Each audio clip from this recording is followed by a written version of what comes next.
Yung mga tamad na ayaw magtrabaho pero gusto maganda yung cellphone. Mga walang ginagawa kundi magparami ng damit, hindi naman marunong maglaba. Kain ng kain, hindi naman marunong magligpit ng plato o magluto.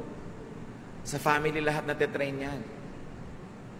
At madalas, hindi lagi pero madalas, behind a very tamad na anak ay isang konsentidorang nanay.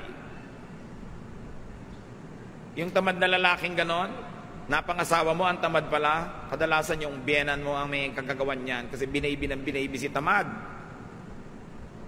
Alam niyo bang magulang lang nakakapagtiyaga sa tamad? Pero ang asawa hindi. Kung akala nyo na pagtsatsagaan kayo ng asawa nyo dahil ang tamad nyo, nagpa-private message na sa akin, tinatanong kung lalayasan na kayo. Pinipigil-pigil ko pa lang, ano?